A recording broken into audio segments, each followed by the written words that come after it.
Bismillahirrahmanirrahim. Assalamualaikum warahmatullahi wabarakatuh. Alhamdulillah.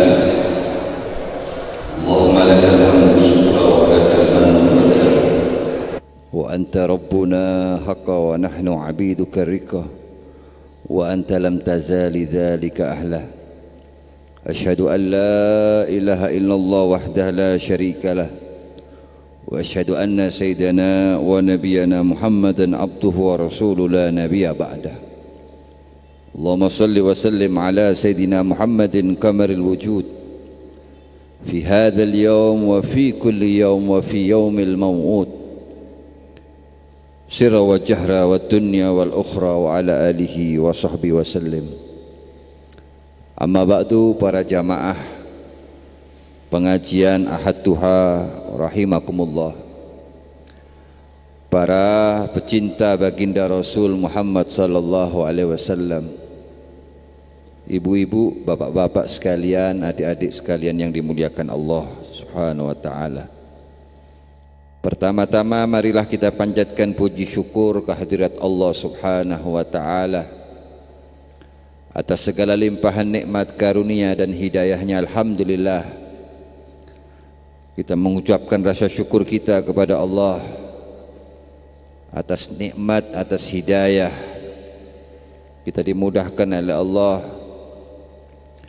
diringankan langkah kaki kita untuk hadir melaksanakan pengajian Ahad Duha, membaca daripada bacaan salawat burdah sebagai bentuk rasa cinta kita kepada Nabi Muhammad sallallahu alaihi wasallam. Mudah-mudahan selawat yang kita baca menjadi pahala, menjadi amalan yang akan menyelamatkan kita kelak ketika menghadap Allah, kita mendapatkan syafaat daripada Nabi Muhammad sallallahu alaihi wasallam. Amin Allahumma. Salawat dan salam semoga tetap tercurahkan kepada junjungan kita Nabi besar Muhammad sallallahu alaihi wasallam, Nabi yang cintai umat, Nabi yang kasihi umat, Nabi yang pikirkan umat dari dunia sampai akhirat. Kita sekarang berada di bulan Rabiul Awal, bulan kelahiran Nabi Muhammad sallallahu alaihi wasallam.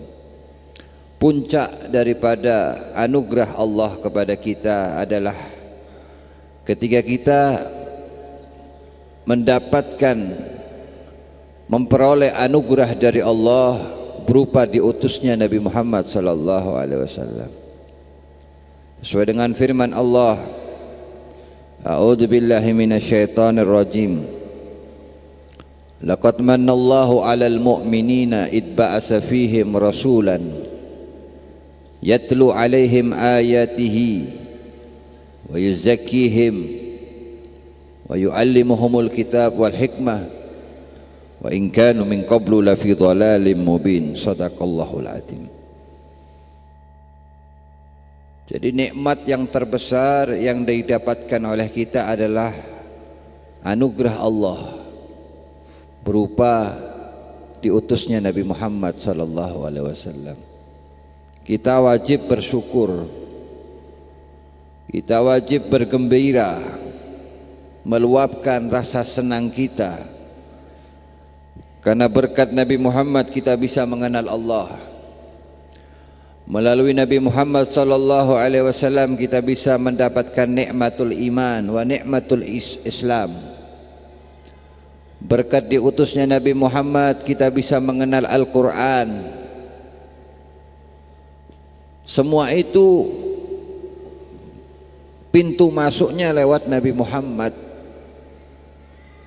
Tidak bisa lewat pintu lain kecuali lewat pintunya Nabi Muhammad sallallahu alaihi wasallam. Maka dari itulah di bulan ini kita melihat saudara-saudara kita kaum muslimin muslimat berbondong-bondong berkumpul mengadakan peringatan Maulid.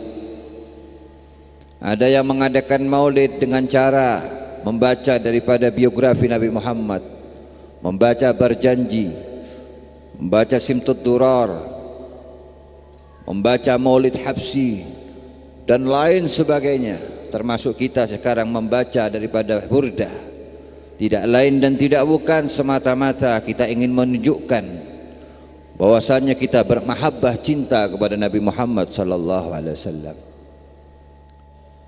Sebagian juga mengadakan peringatan maulid dengan cara memberikan santunan anak yatim. Ada juga yang mengadakan maulid dengan cara berpuasa. Itulah sebabnya ketika Nabi ditanya, kenapa engkau berpuasa di hari Senin ya Rasul? Maka Nabi menjawab, hada yauma wulidtu, di hari ini aku dilahirkan, maka aku mensyukurinya dengan berpuasa. Silakan kita mengekspresikan, meluapkan rasa syukur kita, rasa gembira kita akan diutusnya Nabi Muhammad, akan kelahiran Nabi Muhammad dengan segala cara. Maukah itu kita mengadakan pengajian, kita menyantuni anak yatim, kita berpuasa, asalkan itu tidak bertentangan dengan syariat, maka itu diperbolehkan. Apalagi kata Imam Syafi'i, man addama maulidin Nabi Muhammad sallallahu alaihi wasallam kuntu syafi'an lahu yaumal qiyamah. Ini saya menukil daripada kalimat yang diambil dari Imam Syafi'i. Barang siapa yang mengagung-agungkan, memuliakan kelahiran Nabi Muhammad sallallahu alaihi wasallam, maka kelak Nabi kuntu syafi'an, aku kata Nabi akan memberikan syafaat kelak di hari kiamat. Amin Allahumma. Mudah-mudahan panjenengan semua ibu-ibu mendapatkan syafaat, karena inilah syafaat yang akan menyelamatkan kita. Bukan karena amal ibadah kita. Kita tidak mungkin bisa mengandalkan amal kita, solat kita, apakah solat kita sudah khusyuk? Puasa Ramadan kita apakah diterima oleh Allah? Zakat kita, sedekah kita apakah sudah ikhlas? Makanya kata Al-Habib Ali bin Muhammad Al-Habsyi di dalam syairnya, adimis salata ala nabi Muhammadin wa qabuluha hatman bighairi taraddudi, a'maluna baina qabulin wa raddiha illa salata ala nabi Muhammadin Allahumma salli wa sallim alaih. Hendaknya kalian istiqamah, ajak senantiasa berselawat kepada Nabi Muhammad sallallahu alaihi wasallam. Kenapa? Wa qabuluha hatman, karena salawat itu pasti diterima oleh Allah. Hatman, tidak bisa diragukan. Kalau ada orang meragukan selawat saya diterima apa tidak, orang itu perlu diragukan ilmunya. Kalau orang berselawat kepada Nabi Muhammad pasti diterima, tidak usah ragu.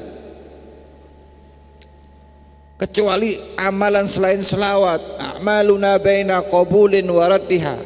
Kalau amalan selain selawat itu antara diterima dan ditolak, 50-50. Bisa diterima, bisa ditolak. Salat kita tidak tahu diterima apa tidak. Apa ditolak, tidak tahu. Puasa kita juga begitu, haji kita juga begitu, sedekah kita begitu. Kecuali selawat kepada Nabi Muhammad, Allahumma shalli wa sallim alaihi, pasti diterima. Bukan karena kita mengelantunkan selawat karena selawat yang kita baca, bukan, karena barokahnya daripada Nabi Muhammad sallallahu alaihi wasallam. Maka itu alhamdulillah, mudah-mudahan ibu-ibu istiqomah. Nanti ini akan menjadi saksi bagi kita ketika kita menghadap Allah. Mungkin orang sebagian mengatakan, apa sih manfaatnya sholawat? Mungkin sekarang orang belum bisa ngerasakan, tapi nanti ketika di saat-saat genting, kalau di dunia ini tidak terlalu genting, tidak terlalu darurat, tapi nanti ketika kita di padang mahsyar, ketika kita menghadap Allah, itu nanti orang akan menghadapi kebingungan yang luar biasa. Di saat semua nabi tidak bisa menolong kita, Nabi Adam nafsi-nafsi, Nabi Musa nafsi-nafsi, kecuali Nabi Muhammad sallallahu alaihi wasallam. Tapi bukti kita untuk mendapatkan syafaat di dunia ini, apakah di dunia kita sudah membaca salawat kepada Nabi Muhammad? Man shalla alayya salatan sallallahu alaihi asra salawat. Barang siapa yang berselawat 1 kali, Allah akan memberikan 10 rahmat. 1 kali selawat, kalau 10 kali berapa? 100. Kalau 100 kali 1000. Hingga ada sahabat Al-Imam Sya'rani, seorang ulama wali besar, ketika itu bermimpi pada Rasulullah sallallahu alaihi wasallam, bertanya tentang makna hadis ini. Ya Rasul, apakah orang yang berselawat 1 kali mendapatkan 10 rahmat itu adalah orang yang selawat kalau membacanya dengan takdim, dengan khusyuk, tidak riya? Apakah itu ya Rasul? Apakah orang kalau selawat mungkin pikirannya melayang kemana-mana, tetap dia mendapatkan 10 rahmat? Maka Nabi menjawab, iya, mendapatkan 10 rahmat walaupun riak sekalipun, Pak. Cuma kita berusaha untuk berselawat dengan niat takdim kepada Nabi Muhammad. Lalu bagaimana kalau orang selawatnya yang dia membaca selawat dengan khusyuk, dengan hatinya betul-betul mengagungkan Nabi Muhammad sallallahu alaihi wasallam? Maka tidak ada yang tahu ganjaran pahalanya kecuali Allah subhanahu wa ta'ala. Malaikat sekalipun tidak mampu menghitung pahala orang yang berselawat ketika dia berselawat membaca dengan khusyuk, dengan rasa takdim kepada Nabi Muhammad, mengagungkan Nabi Muhammad. Sampai-sampai malaikat ketika Mi'raj, ya, ketika Nabi Muhammad SAW kagum dengan kehebatan malaikat.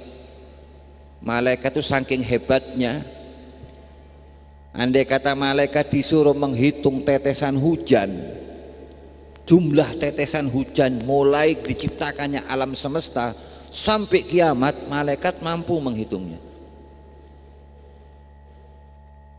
Dia ngomong sama Nabi Muhammad, andai kata aku disuruh menghitung tetesan hujan yang turun ke muka bumi ini, aku mampu. Berapa banyak jumlah daun-daun yang jatuh dari pohon di dunia ini, aku mampu menghitungnya. Kecuali orang yang membaca selawat kepada engkau wahai Muhammad, aku tidak mampu menghitung pahalanya. Luar biasa. Makanya kata ulama, paling yang banyak menyelamatkan umat di akhir zaman sekarang ini adalah orang yang paling banyak membaca selawat.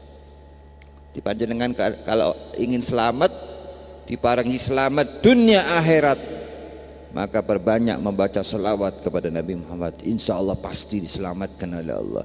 Karena ini yang akan menambal kekurangan kita.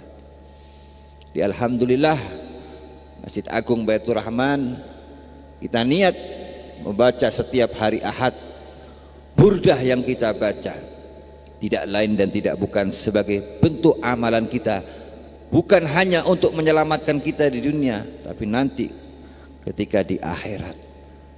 Maka dari itu tujuan kita membaca selawat burdah ini tujuannya satu, untuk menanamkan mahabbah.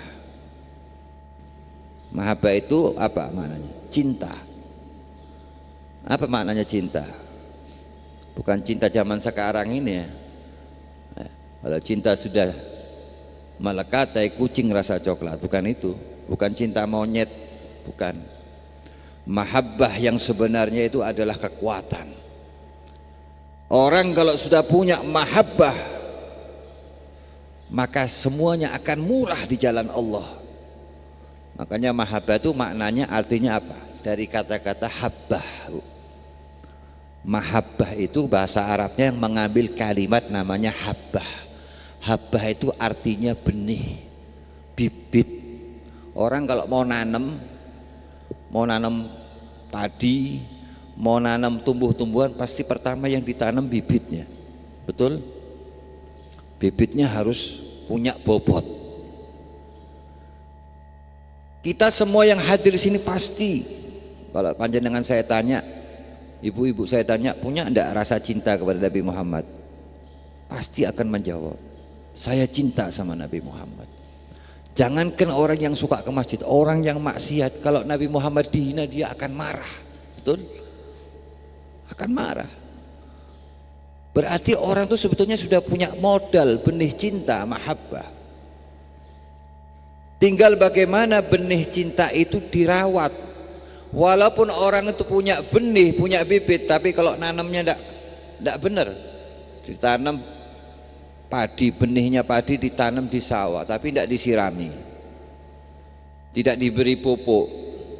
Ketika ada hama, tidak dihilangkan hamanya.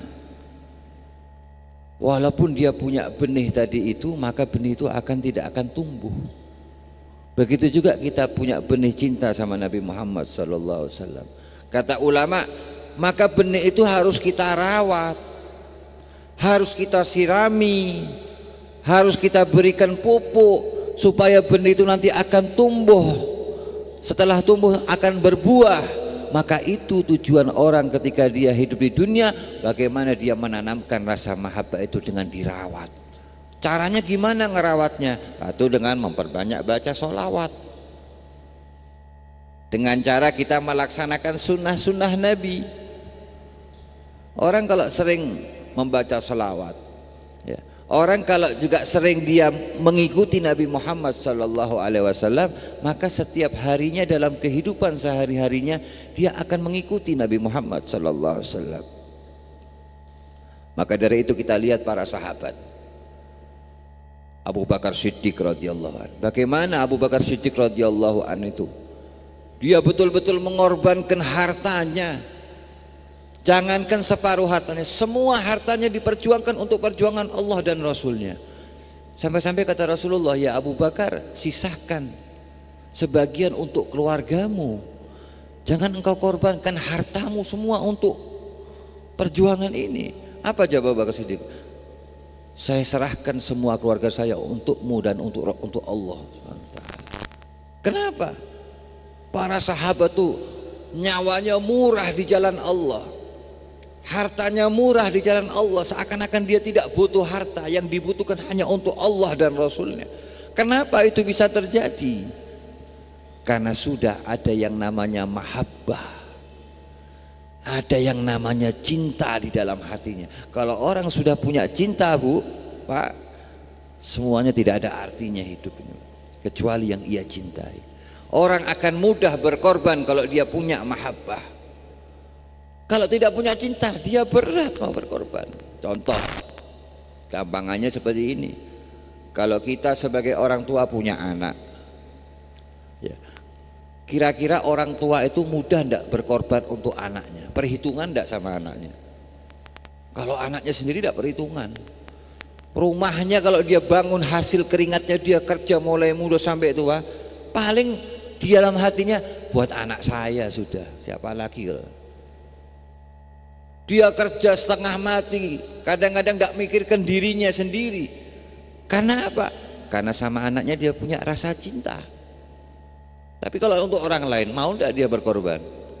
Sebentar dulu, ya kan? Tapi kalau untuk anaknya, dia mau berkorban. Kenapa?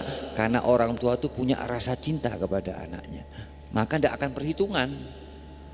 Begitu juga kalau orang sudah punya rasa cinta kepada Allah dan Rasulnya, oh, tidak ada artinya semuanya ini.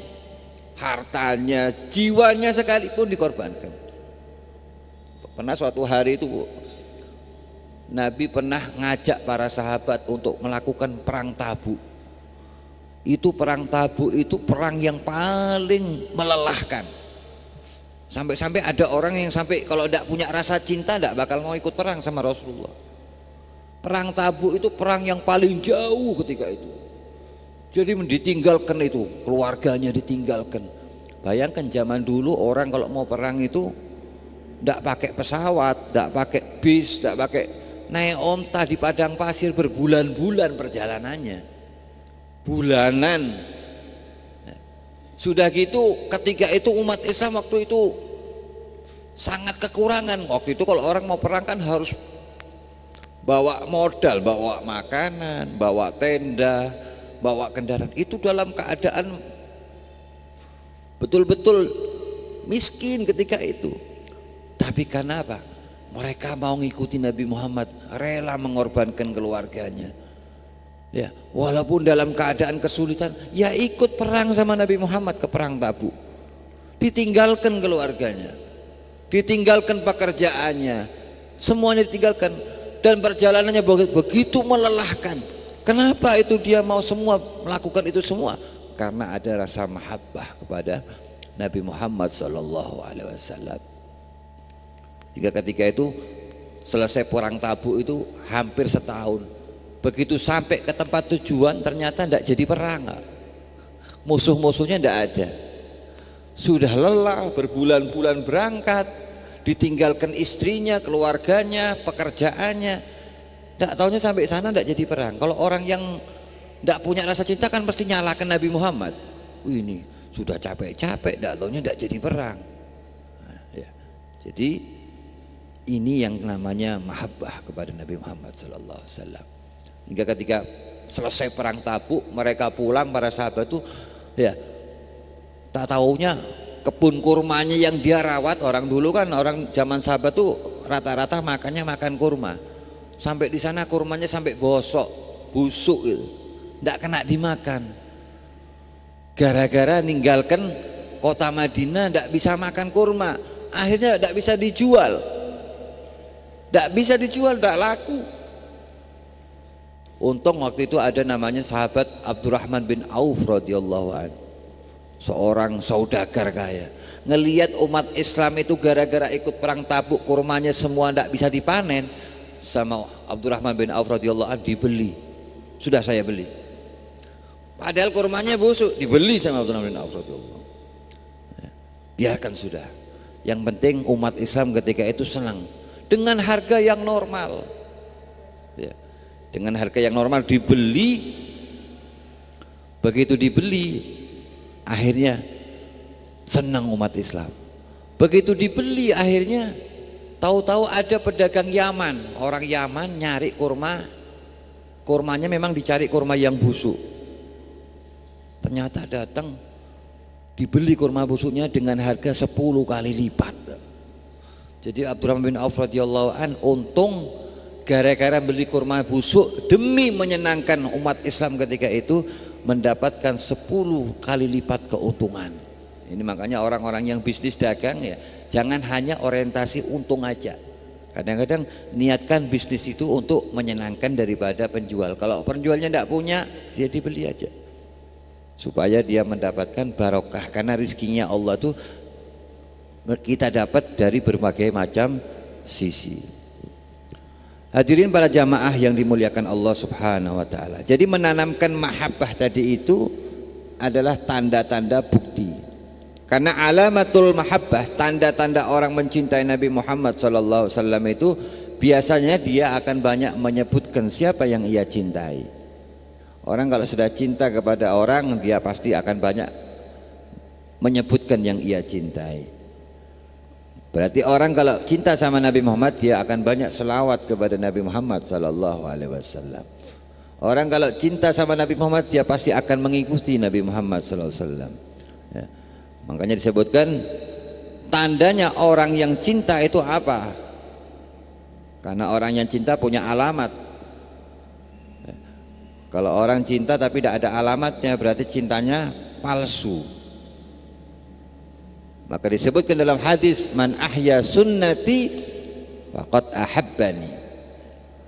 Orang yang dikatakan mencintai aku, kata Nabi, Nabi sendiri memberikan definisi siapa orang yang cinta sama aku. Kata Nabi, orang yang cinta sama aku itu orang yang banyak menghidupkan sunnah-sunnahku. Itu orang yang cinta. Orang yang banyak mengikuti aku. Seperti zaman sekarang nih, kalau ada anak muda-muda, kalau dia mencintai yang dia jadikan idola orang-orang yang tidak baik, maka niscaya dia akan mengikuti yang dia ikuti. Contoh, anak muda sekarang mau lihat di televisi ada yang pakai anting, ya, dijadikan idola, dia akan pakai anting. Rambutnya disemir kuning, ya, gaul, diikuti, karena dia anggap itu yang dia cintai. Maka kalau kita cinta sama Nabi Muhammad, kita akan mengikuti Nabi Muhammad dalam segala hal, mulai dari makannya, minumnya, masuk masjidnya, ya, duduknya di masjid ngikuti Nabi Muhammad, bekerjanya caranya ke cara Nabi Muhammad, semuanya tingkah lakunya mengikuti Nabi Muhammad. Bayangkan kalau orang setiap langkahnya, tidurnya ngikuti Nabi Muhammad, ya. Dalam berumah tangga mendidiknya pakai cara Nabi Muhammad, maka setiap hari dia akan dekat sama Nabi Muhammad sallallahu alaihi wasallam. Termasuk orang masuk masjid umpamanya, ya, masuk masjid kaki kanan, keluar kaki kiri, ya, membaca bismillah, ya, Allahumma shalli ala Muhammad, Allahumma aftah li abwaaba rahmatik, ya Allah bukakan pintu kami, pintu rahmat. Kita jangan sekedar wah berat ngikuti sunnah, tidak, tapi niatkan kita ittiba sama Nabi. Saya niatkan ittiba sama Nabi sudah. Apapun tidurnya, orang kalau tidur kalau ngikuti Nabi Muhammad, cara-caranya pakai Nabi Muhammad, menghadap ke kanan, ya, kemudian membaca bismikallahumma ahya wa bika amutu dalam keadaan wudu, ya. Kemudian dia berdoa beristighfar kepada Allah. Maka tidurnya jangan dinilai hanya sekedar tidur. Kalau orang menganggap tidur itu tidak ada suatu ibadah, semua bisa tidur, ya. Hewan juga tidur, orang yang maksiat juga tidur. Tapi kalau tidurnya mengikuti Nabi Muhammad, maka tidurnya dianggap ibadah oleh Allah Subhanahu wa taala. Makanya dikatakan, ya, kesimpulan daripada yang saya sampaikan itu sebetulnya simpel.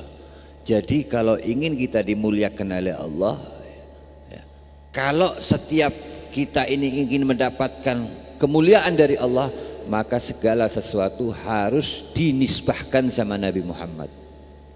Segala sesuatu. Karena segala sesuatu yang menempel, terikat atau nyambung kepada Nabi Muhammad, maka itu akan dimuliakan oleh Allah, ya. Makan itu sesuatu yang naluri, ya. Tapi kalau makannya diniatkan mengikuti Nabi Muhammad, maka makannya itu jadi mulia menurut penilaian Allah. Segala sesuatu yang nyambung dengan Nabi Muhammad akan dimuliakan oleh Allah. Para sahabat itu dimuliakan oleh Allah. Kenapa? Karena para sahabat itu kumpul sama Nabi Muhammad, bertemu dengan Nabi Muhammad. Maka magam sahabat itu magam yang mulia. Madinah, kota Madinatul Munawwarah, sebelum Madinah itu Nabi belum hijrah ke sana, namanya Yasrib. Yasrib itu sebelum Madinah, Rasulullah hijrah ke Madinah itu, Pak, kota yang penuh dengan wabah penyakit. Namun setelah kota Madinah itu ditempati oleh Nabi Muhammad ketika Nabi hijrah, berubah, bahkan debunya itu jadi obat, sehingga dikatakan Madinatul Munawwarah. Kenapa? Karena hijrah Madinah berhubungan sama Nabi Muhammad. Jangankan kota, amalan, benda mati, benda yang tidak ada nilainya, tapi kalau benda itu berhubungan sama Nabi Muhammad akan dimuliakan oleh Allah. Contoh, kalau panjenengan biasanya ngundang mubalik kiai, ya, kemudian datang kiainya pakai sandal, ya. Begitu panitia menyambut, sandalnya pertama diambil sama panitia. Ini sandalnya Pak Kiai, betul Bu? Ya. Oh, sandalnya Pak Kiai taruh dalam, nanti hilang nanti, ya. Sama yang satu sandalnya maling, ya. Maling sandalnya ditaruh ditinggal. Kebetulan ada polisi. Ini sandalnya siapa ini? Kalau yang sandalnya maling tidak ada yang berani ngaku, oh, bukan sandal saya. Walaupun sandalnya maling lebih mahal daripada sandalnya kiai. Walaupun sandalnya kiai sandal jepit. Tapi karena sandal itu dipakai sama kiai, Sandal itu jadi mulia, disimpan di dalam, ditaruh, padahal sama-sama sandal. Kenapa? Karena sandalnya dipakai sama kiai, bukan sandalnya sebetulnya yang mulia, karena sandalnya berhubungan sama kiai. Apalagi kalau sesuatu berhubungan dengan Nabi Muhammad SAW, pasti akan dimuliakan ya. Kalau Nabi Isa itu mukjizatnya menghidupkan orang mati, Bu ya.